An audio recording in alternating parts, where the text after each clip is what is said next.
And we're live. Okay. Welcome back, everyone. Yeah, we are. Oh, are we live? Coming up next, Eric's weight. Hey, dude, I lost like 5 pounds. I There found we it. go. Vegetables. Show us live. I definitely found it over Christmas. That's for sure. My mom It's all made about sugar them vegetables. cookies and cupcakes over Christmas. Like, I'm lucky I Dude, didn't we come made home Santa. with type 2, dude. Like, I ate so many sweets. We I was made having, 3 like, different types of cookies for Santa. Dude, I was having nice. like 4 cupcakes a day, easy.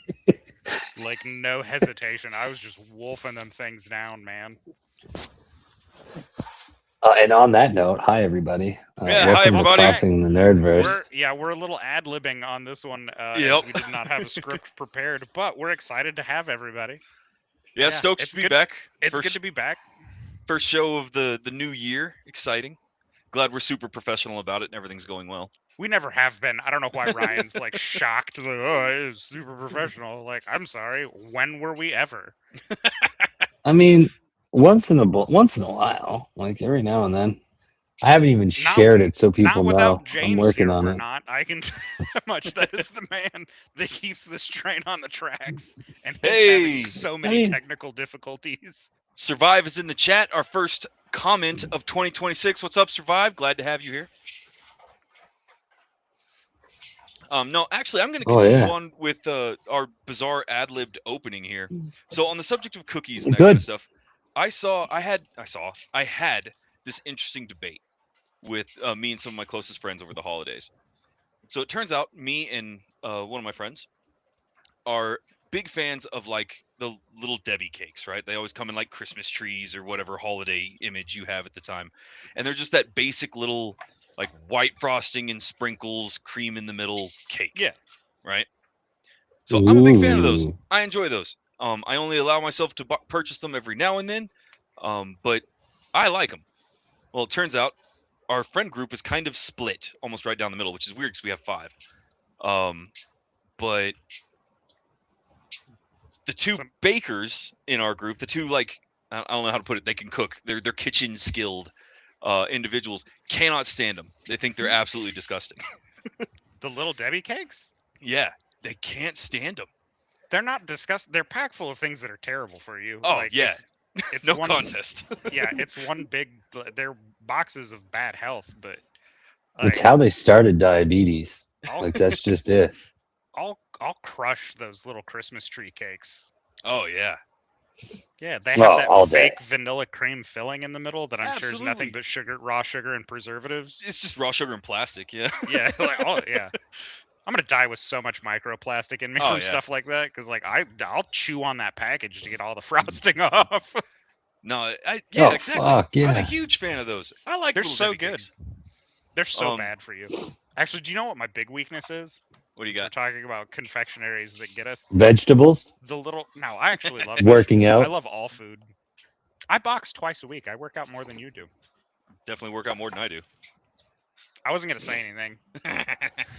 That's right. I know who I am. I ain't ashamed. The little powdered donuts. Oh from yeah, Little Debbie. Those are my go-to. My wife makes fun of me because we'll be on a road trip. If we ever leave early, like in the morning for a road trip, that's my go-to breakfast on the road. See, she was like, "What are you eating?" And I was like, "Dude, Little Debbie's and like a strawberry yoo-hoo." Oh. Mm-hmm. So I'm the exact same way. I don't go for the powdered though. I very strongly prefer the chocolate, the little chocolate goofy ones. Now that I'm not living in the desert, because that's the kicker for me. Back home, you can't get those on a road trip because they just turn into soup. They do get, the stuff gets hot. Yeah. But no, I'm a big fan of those, and you're absolutely right, especially when you're starting a road trip. Yeah, that's like, the go-to. You get going first thing in the morning, bag of Little Debbie donuts, some chocolate milk. I don't trust anyone that doesn't get snacks from the gas station on a road trip like they're a 7-year-old who got turned loose with $100. Like, right, straight up. If you don't come back with just the most unhealthy stuff. My new treadmill's already packed away behind the door. Yes. Yeah, I feel you, dog. Nice. We're actually getting rid of ours. Yes.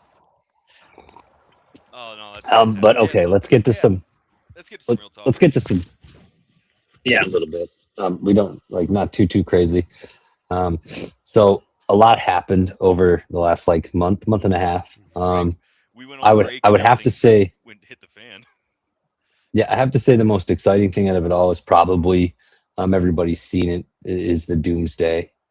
A genius idea by Marvel to force people to watch Avatar because they knew no one would. I don't care. Come at me. It's You just mean Dances with that series Smurfs? that shit got garbage fast. Here's my hair tentacle with which we have sex and also interface with yeah, animals. And I was like, that sounds like bestiality, but whatever. Like, yeah, like it got so weird. Like the first one was cool, and then it just kept getting weird. But they did force people to watch it to see the trailer if you wanted to actually see it live, because if you didn't, you had to wait like I think it's a week or 2 weeks, and then it came out on the internet. Really nice. Great to see the way they're doing the X-Men. Beautiful visuals in Avatar. But here's one thing nobody's talking about that's pissing me off about the trailers, and I've seen nothing about this. If Captain Rogers, like Captain America's back, like Steve Rogers is back, people have to realize that now we're time skipping again. Like, because Steve Rogers went into the past and had a kid. So that means universe? This whole fucking this whole Doomsday thing is time skipping. So here's the thing. Yep. When you're dealing with Doctor Doom, it's always time travel. That's his whole shtick, right? What made him Doctor Doom is he learned how to time travel, went back 10,000 years, and learned everything. And so that part doesn't surprise me, but that was not the takeaway I had from the trailer. Because I don't think... Oh, the Steve Rogers? Yeah, I don't think we're going to get back the Steve Rogers that time travel. I don't think he's coming back. I think we're getting the kid. No. And we're going to get a Cable style. Captain Hydra. That's who I want. I want Captain Hydra in Avengers Doomsday. Hey, little shout out to Alyssa Smith in the chat. That's a friend of mine from Washington. I forgot what state that was for a minute, and I'm not even drinking. Alyssa, don't worry, you've missed nothing. We've debated false confectionery treats and movie trailers. It's a very informal, very unscripted first episode of the year. And so part of this, guys, now that we have a couple people in chat, I want to throw this out. Part of the big appeal and why we're going unscripted today is so that we can take your active questions. And so now there's a couple of you guys here. If you have anything you want to ask us that is related to the Nerdverse or any Nerdverse you like, feel free to post it in chat. I forgot we have the hand raise thing. I have to use the hand raise thing for it. I have a question for Ryan. What do you got? How come you've been cheating on us with other D&D groups? I gotta... So that is true. That's been weighing heavy on me for like 2 years now, and you haven't explained it like once. The call is it something I did? So this is actually an interesting chain of events. I guess we're just gonna go full you and your bard. Here. This isn't actually. We just tricked Ryan to get here. This is an intervention. Yes, an intervention. So ironically, I have been part of 2 additional D&D groups for the better part of 2.5 years now. And it actually came up because I was hanging out with a mutual friend of ours, for anybody in the know, named Dakota. And it turns out there was a small group of people that we were all hanging out with anyway, that were very interested in learning how to play D&D. A lot of new players, one that has only ever had one other DM, and then, of course, Dakota. And so they came up to me because I've been dungeon mastering since, I don't know, the beginning of time. And they were like, hey, would you run a game for newbies, for startups? And I said, absolutely, for sure. And so it turns out we all had randomly Monday free. And so we got together and we made a Monday D&D night. That has actually been a very successful venture. We've had an active ongoing campaign set in the Sword Coast of Faerun for 2.5 years now, probably a little bit more if I went back, actually. And it's going really good. Now, the third game, I'm not running. And for once, I'm actually a player, because one of the new players that is in my Monday game wanted to try their hand at being a dungeon master and doing some world developing. And so I also play a D&D 5th edition game on Saturday. And so here's the best part.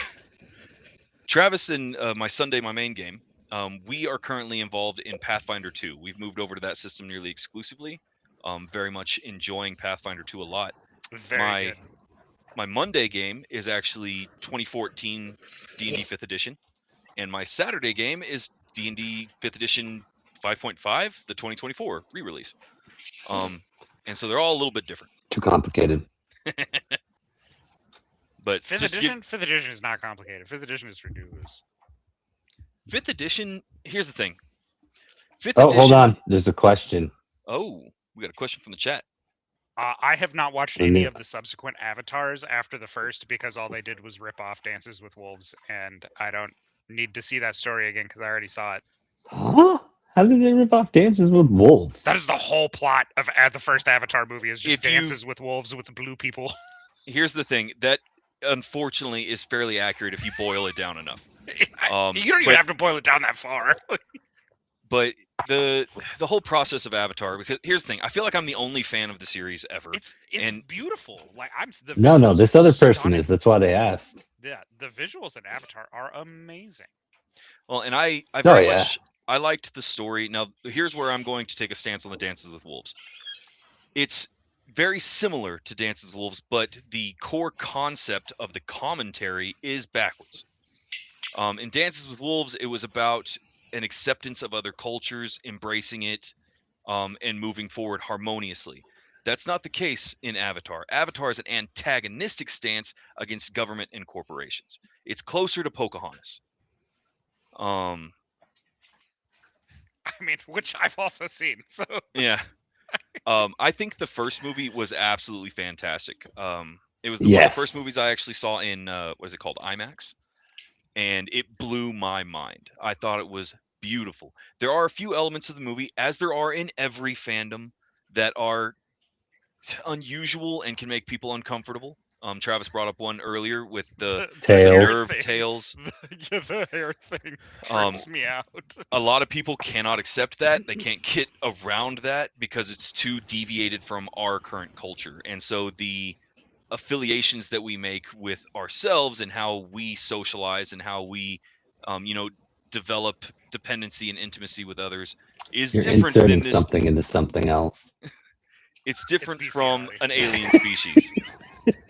But humans can't accept that anything is not human. So it's just a fun to rib about the hair thing and the bestiality joke, just because it was so like they ran them back to back. I think was my big problem on that. I was like, hold up, Well, and the kicker is that we never had anything canonized in the movie about interfacing with other, like Na'vi, with other humanoids. Honestly, the most realistic thing about that entire film was that a Marine slept with an alien race, and I'm like, that tracks for the Marines. That that checks every box with Marines. Yeah, dude. I believe it 100%. That sold it for me. I was like, "Yep, this is real." Now I'm gonna yank the reins just a little bit to get specifically into the question at hand. Unfortunately, I haven't got to see the new one. I haven't got to see what is it, Fire and Ash? That's the newest one. At the box office, it got crushed by Zootopia too. Well, but it's gonna do good because you have to go to fucking see Marvel stuff, and everybody wants to see those Marvel trailers. I debated on going and just watching the trailer and leaving, but then I was like, "That's an expensive fucking ticket." That's an expensive trailer, yeah. I would love to know, Survive asks, what about the Vaporeon loving crowd? I was like, hey, man. Hey, to each their own. Yeah, our official stance here at Crossing the Nerdverse is we are a judgment-free zone. More power to you. Yeah, do your thing, but I try not to interact with them. Yeah. We are fully accepting of Nerdverses. You do you. We don't spend a lot of time in that fandom. It's like the people that walk on around a very honest note, pillows. I'm like, hey, man, maybe. Great story. Maybe that's not the going out accessory, but it is a great story though. The first one was really good. It's just nothing about it piqued my interest to continue watching it. I never wanted to finish the story or anything like that. It's nothing against it. The first one was really good, but for me that was good enough. I didn't need to see the second one or the third one. So I don't know.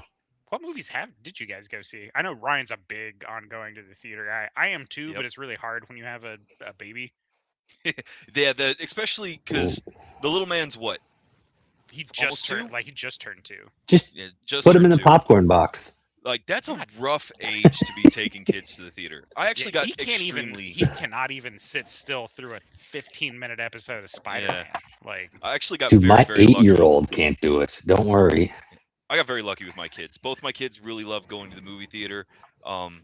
My youngest actually, she went to, what was the first movie we took her to? She was maybe 4, her first movie, and I want to say it was something for kids. I want to say it was like Finding Dory or something. I don't remember. But she sat through the whole thing, no problems. Little kid deal of candy, and so we're big movie family. I haven't got to do too many as of late, because, well, I mean, it was Christmas time and money's got to go somewhere. But yeah, Christmas is such a money sink. Yeah, it's crazy, man. Like, even if you're trying to avoid a lot of the like demonized commercialization of Christmas, right? Yeah. It's still a crazy money time. I'm currently sitting in my Christmas gift. Ooh, fancy! I got a Corsair. New racer, hell yeah! Yeah, dude, it's good. But What that didn't answer the question. I guess Ryan didn't go to the theater much. I went to the theater once all of 2025. Oh, really? Yeah. Demon Slayer. That's all I saw in theaters. I saw Zootopia 2. And if you haven't seen Zootopia 2, go see it because it's really good. I had such a great time watching that movie. Like, as an adult. And I went to like a 9 a.m. showing on like, I think it was like a Monday. Because I had the day off. Did you wear like overalls? 9 a.m. showing. No. Went to a 9 a.m. showing with my wife. We watched Zootopia while the little man was at daycare, and it was great. The theater was empty because it was 9 a.m. It was amazing. There you go. So I'm going through the list right now. I didn't watch too many. There were a lot of them that I normally would have gone see, because Travis is right. I love the theater. It's actually, I want that to continue to function as it is. I don't want that to die going into the future. It is, unfortunately, I mean, we're kind of in a can of worms when it comes to the theater. I don't think it's going to survive in its current state for very much longer. It's going to change significantly. But there were several that came out that I normally would have gone to see. Things like Brave New World, which I was very excited about. I have some complaints, but I enjoyed it. Thunderbolts, I think, was fantastic. Yep. I've heard good things about Thunderbolts. I had one major complaint, literally just from the trailer, of Captain America: Brave New World, and that was him just eating a punch from Red Hulk. Yeah. On the shield and wings, and I was like, "You're vanilla." Like, well, that should have erased you from existence. That was kind of my thing. Like, the comic books take a lot of liberties when it comes to combat. That's why power scaling really doesn't work. Sorry, power scalers out there. It doesn't work. Yeah, because everybody's constantly going up and down. Yeah. But I think that unanimously across the fandoms, it's pretty well known that Falcon cannot take a punch from Red Hulk. Yeah. So we're getting a little bit off topic with certain things, but one thing I'll say with that real quick is the fact that the reason they justify the punch is because the shield and the wings absorb the energy from the punch. Now? Because no, they're the same shit that Black Panther had in the last movie, where it could absorb and then he could release it. Oh, was it vibranium? Yeah, that's vibranium. That's vibranium technology. So that's why he supposedly could take the punch, was because it hit the shield, which hits the wings, which absorbs the kinetic energy, which he then disperses. Now, I'm not against anybody. I think it would have shattered the wings because of the amount of energy that would have went into it. I'm not against that, but like, Suri's a very good engineer. She's really good at what she does. Maybe not. But overall, like, I do think that Sam is a really good Captain America. I think that he plays the role well. And I think that the movie was, and I think the movie was pretty well done. There wasn't anything too crazy. Yes, the punch thing's a little bit, but depending on how much you buy into the vibranium absorbing the energy is kind of where you're at with it. Could he not? I mean, I think when he absorbs it and he releases it, like, doesn't it blow one of his wings off it so much? Well, I can't remember exactly because it wasn't the best scene. Here's the truth, actually. If you're right, this is actually, I'm gonna admit that I might be wrong here. If the wings are vibranium, which I might have missed, and Siri's been taking a very much a forward-facing seat in the Marvel upcoming releases, then that makes sense. Unfortunately, vibranium is a contradictory substance, right? It's kind of like nth metal in DC. What it is capable of doing varies wildly from comic book to comic book. Now, the basic power scaling. Yeah, power scaling. The basic explanation that we've always had for vibranium is that it can absorb kinetic energy. Now, if that is the case, then cool. If it can infinitely absorb kinetic energy, which already breaks physics, then yeah, it could take a hit from the Red Hulk. My problem was it hit him hard enough that it threw him back. Yeah, which means it didn't absorb all the kinetic energy. Yeah, if that's the case, mass becomes a factor. Uh-huh. But that's gonna get way too in depth on the science of comic books, which is never ever real.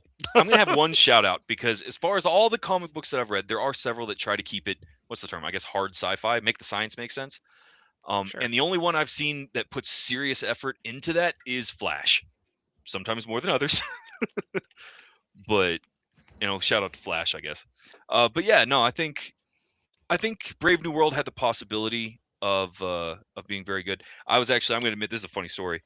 When it comes to Brave New World, I was irritated that Harrison Ford showed up. I was like, what are you doing? I really loved the old guy. This is how disconnected I was. Yep. I kind of started throwing a fit on why Harrison Ford showed up. Turns out there's a really good reason they recast. Yeah, because it's Harrison Ford. Well, the guy died. Like the actor died. Oh yeah, that makes it hard to show up. And I'm like, okay, yeah, I can get why that might affect future movie making. So my bad. Rest in peace. Harrison Ford did a great job. I'm just gonna fully eat crow on that one, where it's like, I shouldn't have said the stupid shit that I said. What you got, Travis? I was gonna say, since we're talking about movies, before we jump into our next one, which we'll start talking about some games. I have it pulled up the rank of movie gross for domestic box office gross for 2025. Okay. Don't pull it up. Don't look. There's no cheating. I was just gonna look at a list of movies. Oh, okay.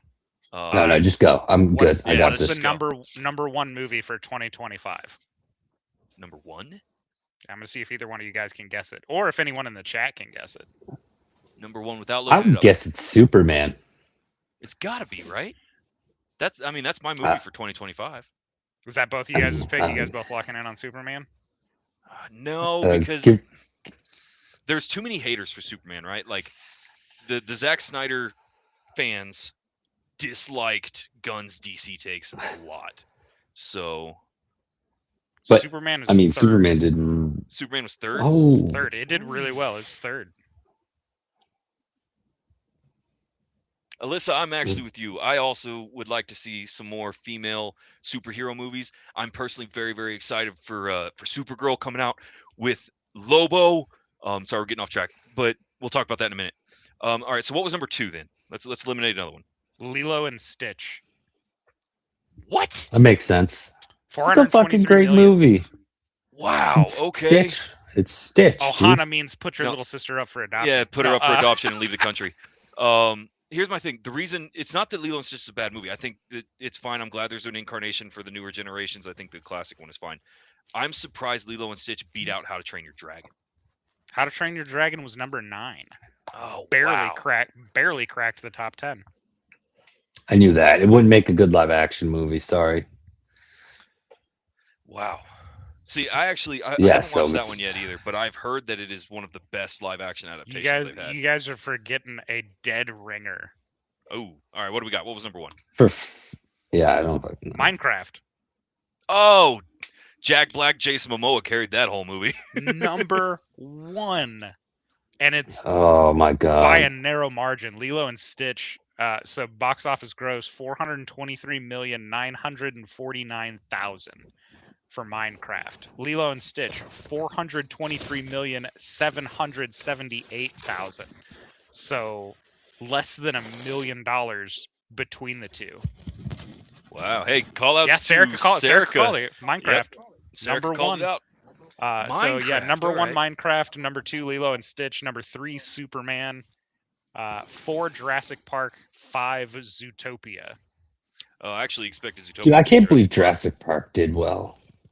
Jurassic Park was Jurassic so Park, bad. We got hate for Jurassic Park. Dude, it's dinosaurs, man.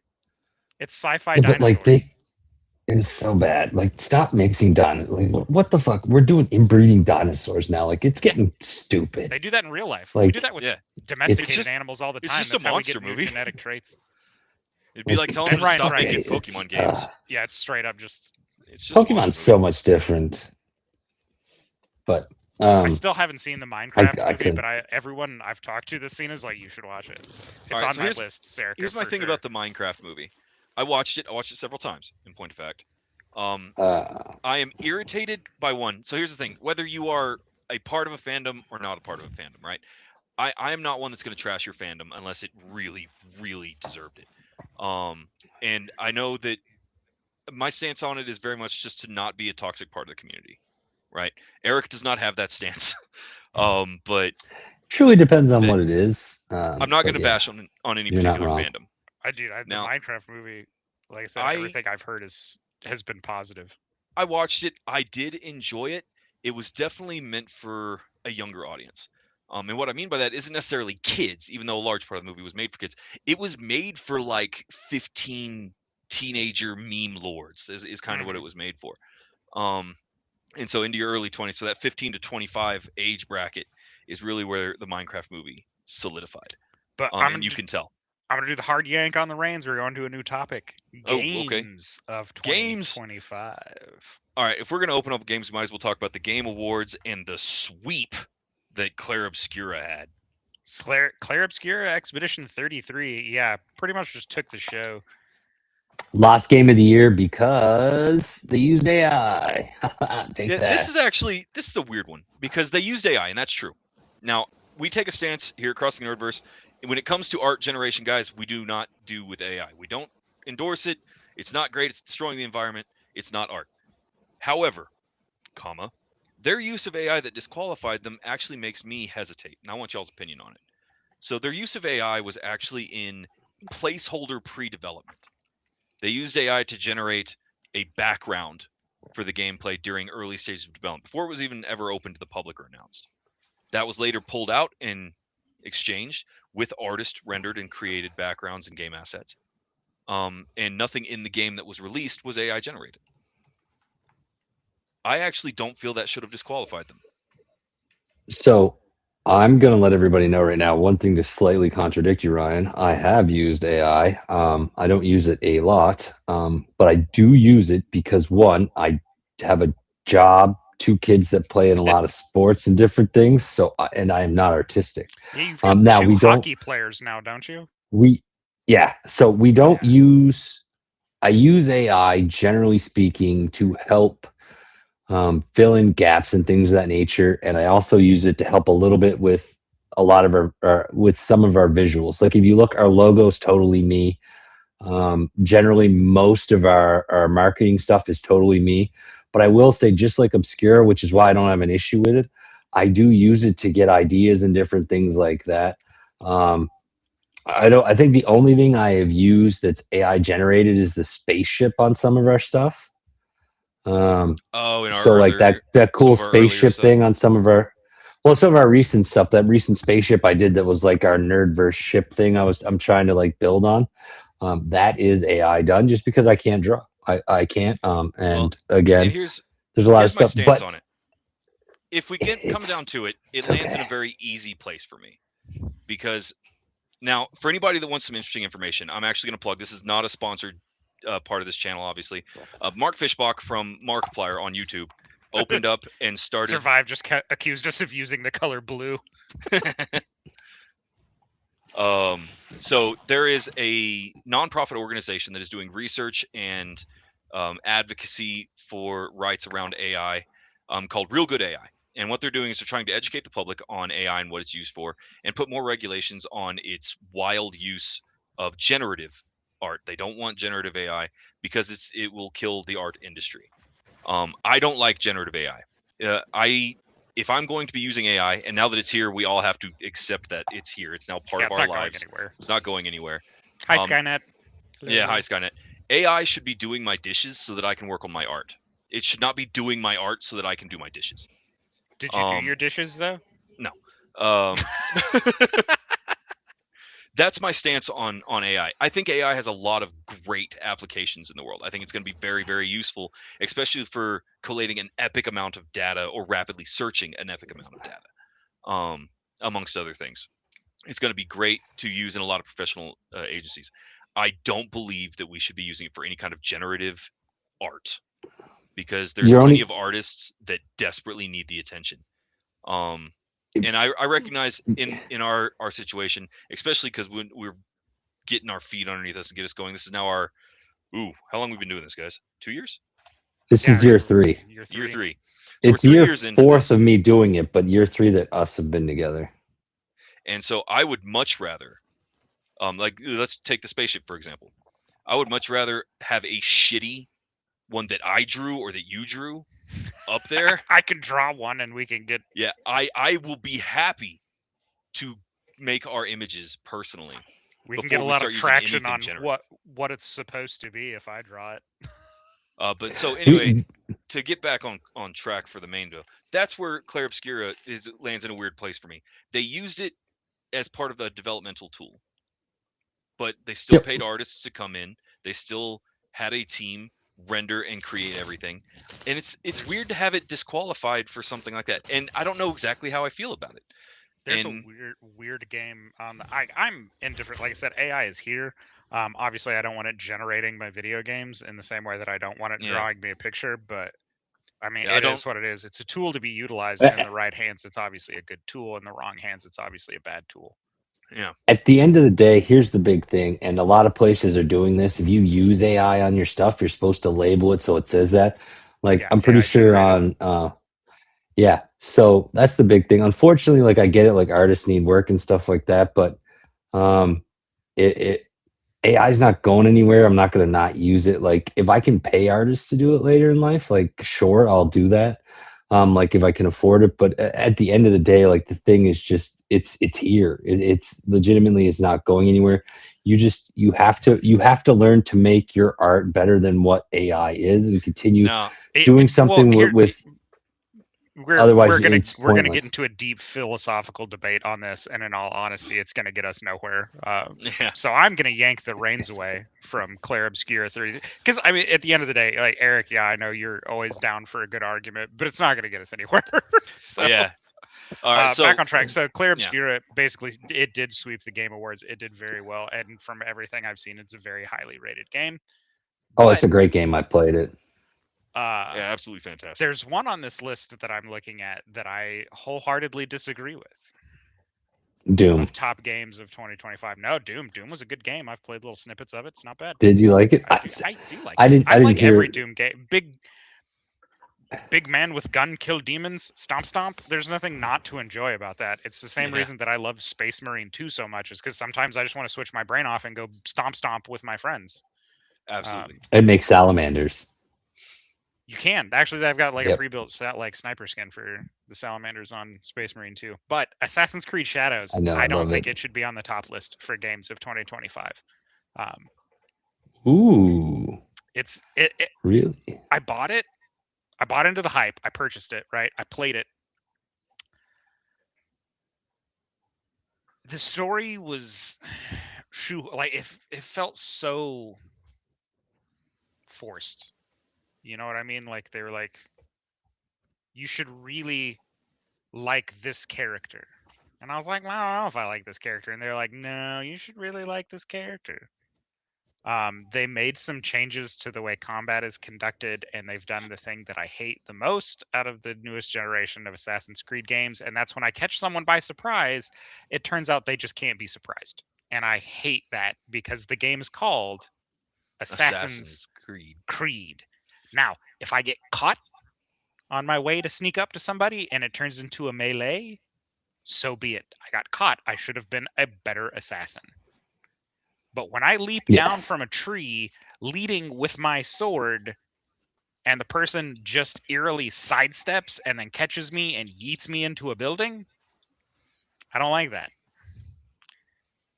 Like, if I'm an assassin and you don't spot me and I sneak up right behind you, you don't get to just know. Right, and then stop me because your health bar is big. Like, that's not how this works. Spider-Man.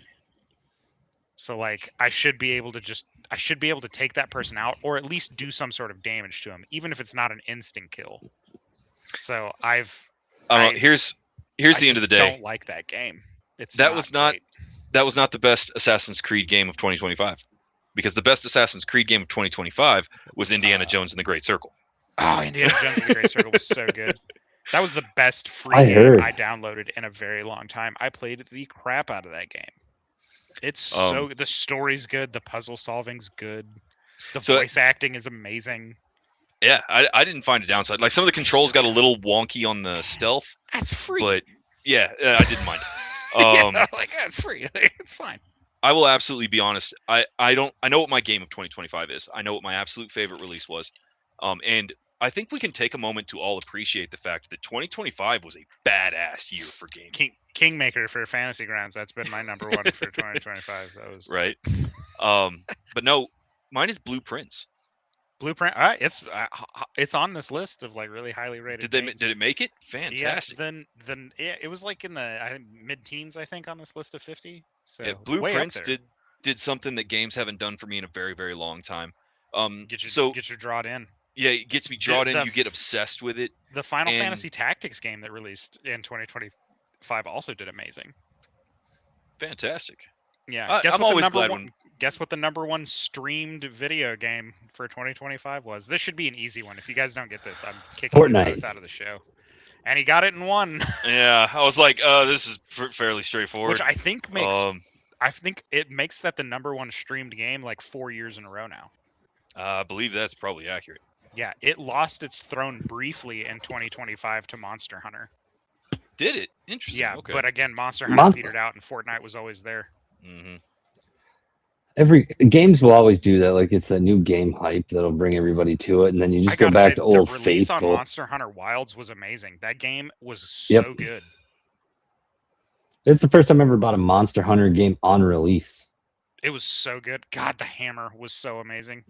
Big bonk make. But it petered out very quickly. It did kind of die. Here's the thing with Monster Hunter. I actually think this is one of the best Monster Hunters I've played. I loved the changes that they made. Yeah. And I'm gonna say something that's a hot take. So I apologize ahead of time for all of our Monster Hunter fans out there. I don't miss paintballs. I don't miss it. I think that the new system is a lot better. I prefer the tracking flies. Oh yeah. I was like, I couldn't remember what I was like, what are you talking about? The paintball. But yeah, I'm actually paint with the little wrist launcher. Yeah. Yeah, like I think that was it Wilds, right? Was the 2025 release? Mm-hmm. Yeah, Wilds, in my opinion, was one of the best Monster Hunter games that we've ever got. I loved the monsters that were in the game. I loved their design. I think they did something that a lot of other Monster Hunter games didn't do, and that's try to explain why you're there, in a much more story forward way. And Gemma was hot, Gemma was hot. I'm actually, again, I'm not with the main fandom on that one because my main squeeze was the handler. You nerd. Yeah, I like the handler. I can't help it. Says the guy that plays the interest, like the in-depth class with like your different ammos and loads and stuff. Like Ryan plays these really intricate classes that require forethought and planning, and I'm over there just like, big hammer, make bonk.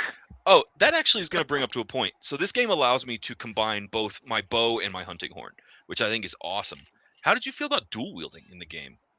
Like having the two different weapons. Two weapon sets, super handy. Because it was really good for me to switch over to, because I went super basic for my secondary, because I went sword and shield. I went bread and butter. Not only did I go bread and butter, but I read the in-depth meta on like when to use which combination and what they do. Like I went yard on sword and board. And then I had a cursory knowledge of how to work my hammer, which was mostly stand in front of the monster and hit it in the face. Like bonk a lot. Yeah, like I was handing out CTEs. Like mm-hmm. No, actually, the way that team dynamic worked, I think, was really cool. The other thing that they changed in this one that I really enjoyed was the wounds and weak zones. Yes. I think that was fantastic. I absolutely loved that. That increased. So we have one guy that mains daggers, like the dual wield daggers. Dual wielding, yeah. The little weak points increased his damage output exponentially because he could do the little spin to win across the top of the dinosaur and burst all of those weak points at once. So it was literally me just running around with my hammer going like, broke your toe, broke your nose, broke your leg, broke your tail. and then he would just ride the whole dinosaur all the way down, and then I'd start the process over again, just start bonking people. Yeah, no, I very much enjoyed that. It was good. It was a good game. I liked the SOS flares. I also liked that you could hop in and out from the like join board. You didn't have to go you could go to the hub, but you didn't have to. You could just go to the adventures board and hop in and out. So yeah, Monster Hunter like really high on the list for me. I ran out of stuff to do. See, other games stole my attention. Yeah, that's really what happened with me. I don't have anything against Monster Hunter. There are a few things that I feel like were very clunky about the game. Like if we're gonna do good, bad, and ugly, right? I think that multiplayer was not well done. It never has been though. Like it's it never has been smooth. And so once you reach end game and you're in the like where you're free opening, hunting, kind of farming stuff up, it was fine. It was fantastic. Drop in, drop out. A lot of really great stuff. The zones were very accommodating. In the early game, you can't just like play the game together unless you are perfectly playing the game together. And so that was where me and my hunting team ran into problems. Is like if anybody played without any of the rest of them, they were just kind of like on the waiting game for everybody to catch up. Started. Yeah, and so it was a little clunky. Not a bad thing per se, just kind of ugly. That's not terrible. We've talked about Monster Hunter Wilds a lot. The other one on the list, Ghosts of Yotai, also really highly reviewed. Haven't played it as I do not have played that one. PlayStation. So yeah, I didn't play that one either. It's it got a lot of good ratings and attention though. Survive? Did you play it? If you're still here, he is. And he's been doing Gauntlet Dark Legacy on the PS2. Oh, Gauntlet gameplay going back old school. That's fantastic. It's like Gauntlet stopped being good when it stopped costing a quarter. Yeah, a quarter per life. It should be pay to win. It's not pay to win. I have to go play. I have to go take my pills. I don't know what else Eric says. He's just I don't know. It's something like that. No, I'm never going to advocate for this. Is where me and Eric actually had our first disagreement, like with Crossing the Nerdverse. I can't advocate arcade games.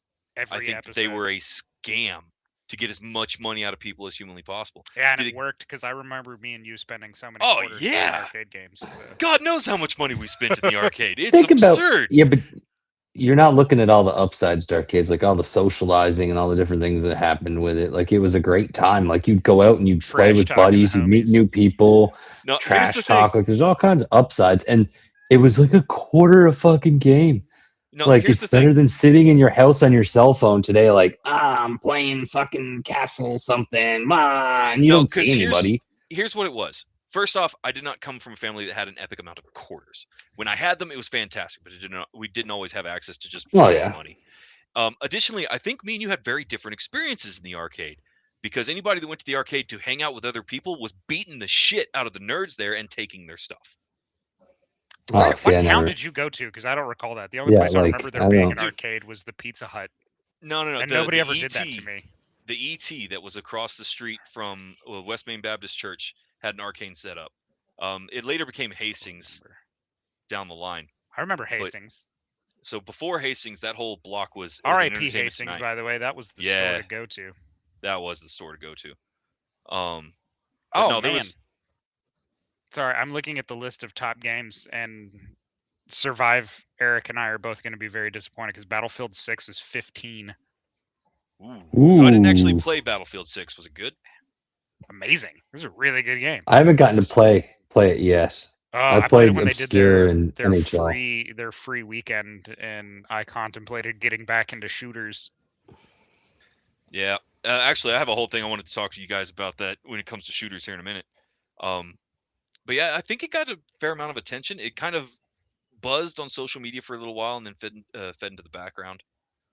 Well, part of it was Call of Duty came out too. So like then it became a back and forth with them. Call of Duty, yeah. Oh yeah. Yeah.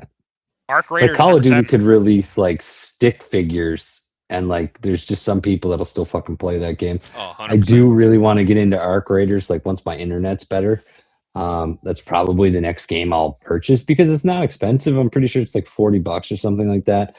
So it's a good price point. You can get a lot of gameplay out of it, and it's been a lot of fun for people I've seen. So yeah, Blueprints. I'll jump into it.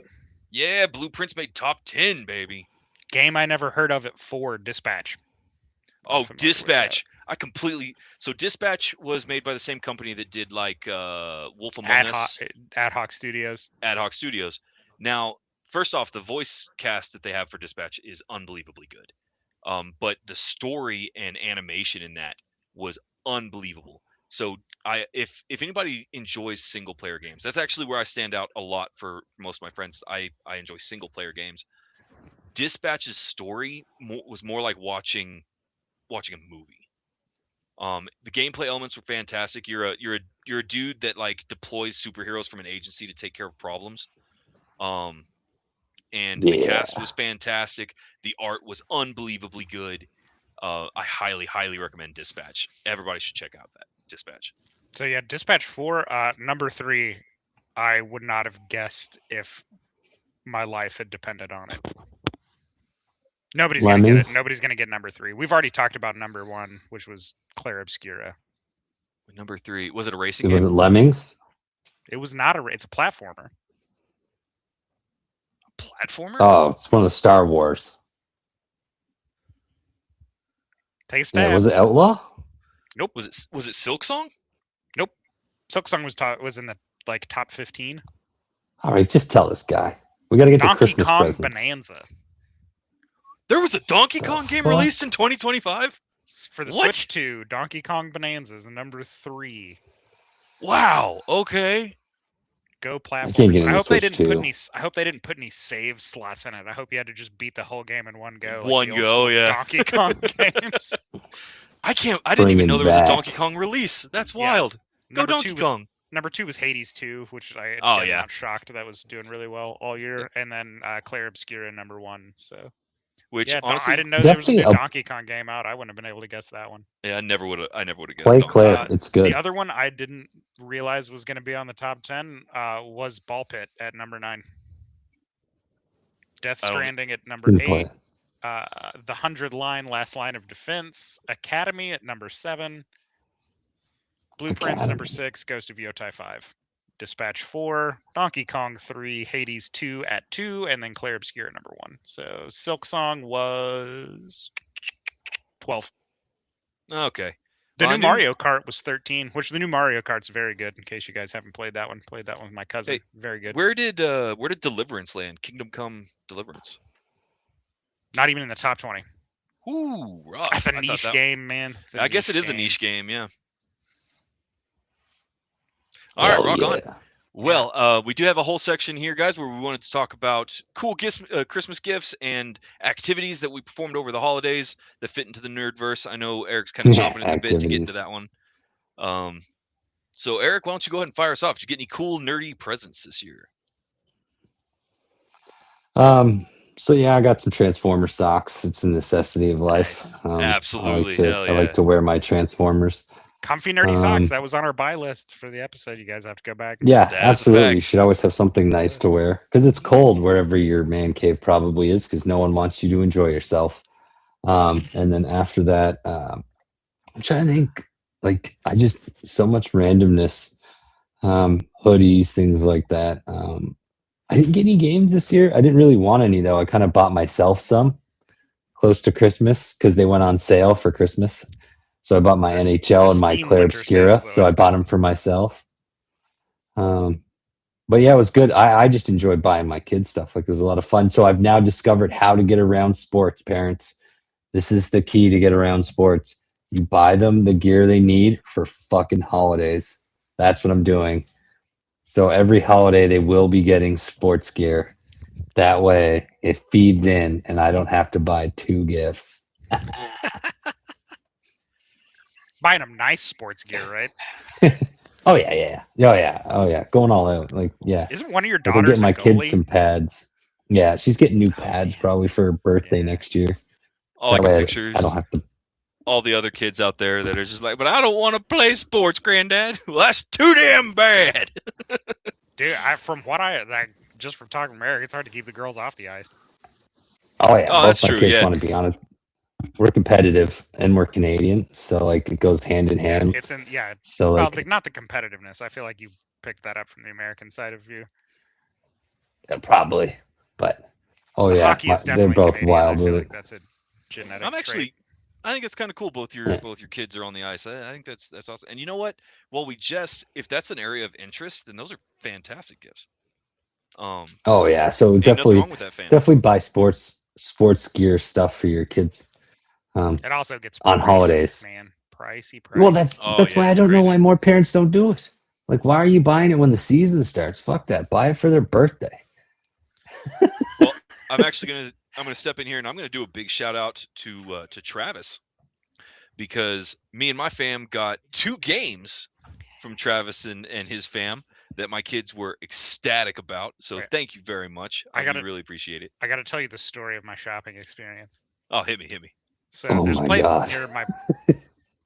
near my house called Generation X Comics and Games. It's my go-to game store, specifically for things like Magic cards and board games and that side of gaming. I have a different store I go to for Warhammer stuff, but I digress. I walked in and they're like, "What are you looking for?" I said, "Well, my buddy's big into board games." And they're like, "Oh, does he have Catan?" And I said, "He's going to have every mainstream board game. I need you to find me something weird and something niche. And the more complex it is, the better." Hell yeah. And they were like, "Well, who does he like to play board games with?" I was like, "It's a family thing, so we can't go too adult themed, but we can bump it up a notch." Yeah, we need to get on the more difficult end of family safe board games for this family.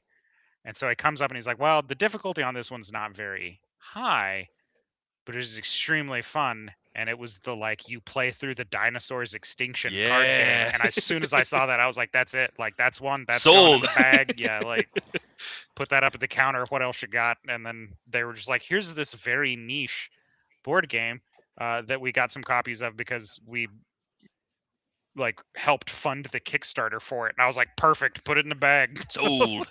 Yeah, that's it, baby. Oh, hell yeah. I walked into the comic store. I was like, "Give me the weirdest board games you have." And they were like, "Oh, well, here." I was like, "Perfect."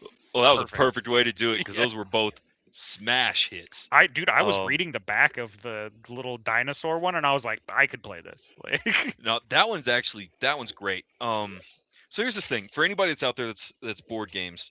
Crossing the Nerdverse t-shirts for Serica for Christmas. Yep, that is awesome. Big hearts. That's fantastic. Yeah, I got them for the whole crew. I'm about it. Nice. So there's this weird phenomenon when it comes to board games, right? Now, so far I've met a few people that are very much just blanket anti-board game. They're out there. They don't enjoy them. I don't understand it, but I don't have to. It's whatever. I've never heard of that. That's a new one. I'm not a big board game guy. Yeah. No, I'm not huge on it either, but I'll play it. I'm not anti. If my kids and girlfriend want to play it, sure. Besides board game, I'm going to do it. So one step above we just got family board games, so I'm stuck. One step above that is a very broad, very populated group, in my opinion. That is the party games, right? And these are things like Cards Against Humanity, Apples to Apples, What Do You Meme, New Phone Who Dis, where the rules are very simple and it's more about trying to be funny. I will play Cards Against Humanity. I cannot stand those games. I hate them. You hate Cards Against Humanity because Jack turned out to be funnier than you. That was the straw that broke the camel's back. No, I can tell you exactly why I don't like Cards Against Humanity, and here's why. Is because nobody plays it as a game. They just want to get the most taboo, most grotesque stuff they can on the table. And that's why nobody ever plays for points. Nobody actually cares how many times you win. And you just play the game for 6 hours for no reason. But those same people will turn around and not want to play like Firefly or, any of the other games that take a few hours because they take too long. I don't want to sit there and play a board game for 4 hours. You have to take it too serious for too long. I think is where the line gets drawn on some of those. Because I have a hard time being serious about anything for more than 5 to 10 minutes at a time. Well, and that's where I think the dinosaur game that you got me is perfect because it bridges those. It is not an overly complex game. The rules are actually fairly simple and fairly straightforward. It's not bad at all. It looked fun. It is so much fun as you watch the cards tick over and you go into different eras and eons and disasters. It is so much fun. It's a great bridge game between your friends that like, I just want to sit around and make funny noises versus the friends that like, I want to strategically play a game for whether a story or to win or whatever the case may be. Little Dinosaurs is a great bridge for that. It's fantastic. And on that note, we have to talk about the game Survive. Yeah, Survive. A rather interesting card game that we did a show on a while ago, and we love to support them because and our review of it. Yeah, because we shout these guys out all the time. So Survive was probably one of my favorite games we've played as a group so far. So I will fully admit, I just went on a whole tirade about that, right? Like games that you play without any points or no whatever. Survive is not one of those games. It's easy to learn and it is so much fun. And yeah, it is funny. It's kind of a comedy game. James crushed us on Survive. Oh, like, James absolutely dog walked this group. Yeah. He would be the survivor. But yeah, definitely check it out. Once the website's back up, it'll be back up this month. I moved recently, so I'm getting everything back going. I've been working on the website here and there, and then we'll have the new merch up too. Probably do a giveaway for the new merch. Once I get it up, I'll have the new T-shirt like every year, the new hats and the new hoodies. So we always do new logos. Which for the record, guys, the new merch is pretty badass. I'm not even gonna lie. Like I'm still rocking my classic, my season 1 classic. But which is the only oldie we keep up. All our other stuff always goes away every year. So that T-shirt will stay up, and then some of the stuff we got now, because I made it so late last year, will probably stay up for a while. But we will get new T-shirts, new hats, new hoodies with new logos. I'm just working on it, and like I said, that is something we don't use AI ever for because it's our logo. I'm very passionate about that, so that is something that is 100% me clicking, pasting, and pulling my hair out, quite literally, to make. And yeah, we'll do a giveaway. We're going to start doing more since we're getting more and more people on the stream and stuff like that. We want to do something nice for people to keep increasing our numbers, and just show, not just to keep increasing our numbers, I should say, but also show thanks for like everything that people are doing, coming out and watching. So once I get the new logo done up and the new shirts made up, we'll do a giveaway on the show. You'll have to be here watching to get it. And the only thing I think is shipping. I don't think I can pay for shipping. So that would be the only thing you'd have to pay on the T-shirt. And yeah, then you can enjoy a nice piece of swag. All we ask is take a picture so we can throw it on our Instagram or something like that. Yeah, for sure. What's up, Ryan? So actually, this is a perfect plug moment. So there's been a couple of comments about some of the conversations that have happened between the four of us, or I guess the three of us right now, because Bones isn't here. I want to make sure and take a moment and throw a shout out actually to Eric. Now, Eric is our producer. He does everything behind the scenes. He is the lead design on basically everything we do. And yes, we rib him and we give him a hard time, and there's some differing of opinions, but it's not animosity. It's not being antagonistic. No, mine's animosity. Yeah, so a little bit. That's okay. I wanted to take a minute, and I'm going to shout out to you, Eric, because you put in a just monstrous amount of work for our brand, and it is noticed and it is very much appreciated. So good job. Thanks, man. Appreciate it. Thank you, Eric. We do appreciate the hard work you do. So we're coming up towards the end of the episode, so I want to round it off. This is our first episode of the year. Did anyone pick a New Year's resolution? Whoa, stand by, Travis. What did you guess for Christmas? We talked about Ryan and his board games, me and my thing. Yeah. Oh, chair. Oh, yes. Yeah. I remember you brought that up in the beginning. I got a real gaming chair. I got rid of my old office chair that was falling apart that I've been sitting in for... The one with 4 out of 5 wheels? Fuck.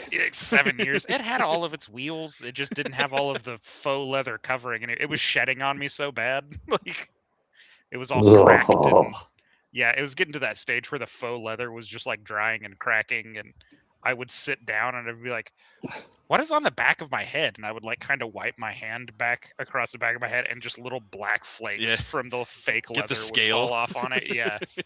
Yeah, it looked like I was turning into some sort of reptile creature. Which I guess I should have completed the process, because then I could have became one of the leaders of the underground world that are housed in the Denver airport. It's where the lizard people are headquartered. Or Spider-Man villain. Or Spider-Man villain. No, most of these villains have PhDs. I'm not quite that smart. I mean, you went to school at least. I did, and I finished school. It's a step up from Flash's villains. Trying to think. I don't think I have a New Year's resolution other than I'm trying to quit monsters. I think that's it for this year. I'm not trying to get physically fit anymore. I've given up. It is, and just so people know, it's not caffeine that I'm addicted to. It's good for your heart and it's the mental taste. health. So actually, yeah, I'm trying to get there. I had the weirdest way that I succeeded at last year's resolution. So last year we talked about it on an episode. My big resolution was to reduce a lot of my sugar intake. Yeah. And especially with like sodas and stuff, kind of like Eric was saying. I ended up I had a doctor's appointment last year. I won't get into the specifics of it, but it turns out that some of the medication they put me on had a wildly adverse reaction to caffeine, of all things. And I don't know if usually they do. But finding caffeine-free sodas in my favorite flavors was really hard. And so I'm completely off of sodas right now. Yeah. And as much as it actually bothers me, I'm off coffee, which were my two main sources. I'd rather die. Sugar.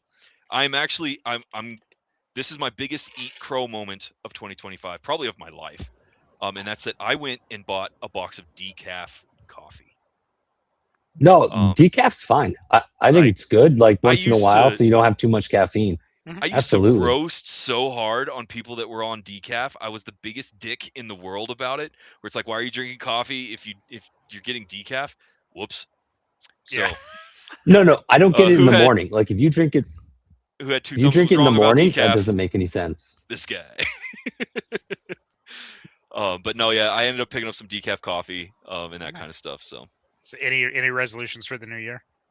So I was trying to be very careful this year on what my resolutions were going to be, and I think with the way this year is shaping up, I'm solidly going to land on increasing my publications. I'm going to very much focus on my books, and I have 2 that need to get done, and I want to get at least one of those 2 published this year. So nice. I think I'm going to go career focused on that one. I guess it's a good goal. I have picked a New Year's resolution for the first time in a very, very long time. I don't do New Year's resolutions. Yeah, often. That's not a you thing. But I was inspired, and this is very out of character for me. I was actually inspired by a celebrity, and I realized I just wasn't reaching my full potential. And so for 2026, my goal is to hate like 50 Cent. I realized that I've been setting the bar for myself way too low, and that I could actually be way pettier. And that's 100% true. Yeah, I'm not hating my full potential. So yeah, I'm just gonna 2026 is gonna be the year of the beef. Like everybody. There you go. I think what we should really do is stop calling it hating on people and start calling it 50 on people. That's what we should do. We should just change the whole thing. Yeah, 50 on people. That's what it's called now. Yeah. Oh, that man. I also get like after this year and all of the things that he's like said and done, I'm like, I get why you've been shot. Like I understand. I don't condone it, but like I get it. Yeah, I can see the path there. Yeah. Like how the train of thought. Dude, I can understand why people get that mad at you. So the big thing with the show, I would like to see us hit 1K. That's my New Year's resolution on YouTube. I'd like to hit a K this year. We took a little over a month off to really like wind back up and be ready to go for the year. So I think it's a possibility that we can really do it. Everybody gets so busy after Thanksgiving anyway, so it's always nice think to from have now that break. I think from now on we're always going to do December off, and just come back after the new year, just to reset and stuff like that. So that's probably going to be our new thing is December off. But I really want to hit a K on YouTube this year. That's my goal for the brand. I don't know when we're doing our next wrestling episode, but myself, Scott, and Chris have been dying to talk about life after wrestling to the point where our Facebook chat that we created to where we could discuss wrestling has blown up with that topic on multiple occasions. So whenever that one runs up, I'm feeling good about that. We're gung ho, and Scott, Chris, and I have a strong stance to take in regards to WWE and one particular thing they do every year. But we'll get to that topic when we get to it. All right, cool. That's it, though. So bye, everybody. Another big one that we have for the channel before we actually get off. Yeah, before we get off, don't forget to tell us what your New Year's resolution is. Tell us about the things you got for Christmas. Let us know how it was. Yeah, this is big for us, guys. For me, we have several, like, I guess New Year's resolution is a good way to put it. We have goals for the channel. We have goals for the show. We are trying to almost triple our engagement with you guys. We really want to bring you in. We want your input, your comments, and we want to discuss topics that pertain to you. Fandoms that you're interested in, the more niche, the better. In fact, if you can find something that we haven't discussed so far, we would love to steer the ship in that direction and explore new fandoms so that we can expand our own horizons. I am going to take the moment, I guess, to do the plug. So if you've watched this far into the show, guys, obviously you enjoy what you're listening to, or you're at least very supportive for us. So we really need you to give us all those fun thumbs up, give us a like, give us a comment. Your engagement is super important. And more importantly, tell your friends about us and share the video. It's something that is a very small thing for most people, but it's huge for us and really helps kind of keep the lights on around here. So if you're not following us, you should, because we know the way. And I am amazing. We're going to bring this episode to a close. We've been Crossing the Nerdverse. Thanks for joining us, and we'll catch you next time. See you guys. Goodbye. It's nice to say goodbye, goodbye. He had to do it. He had to do it. Say goodbye.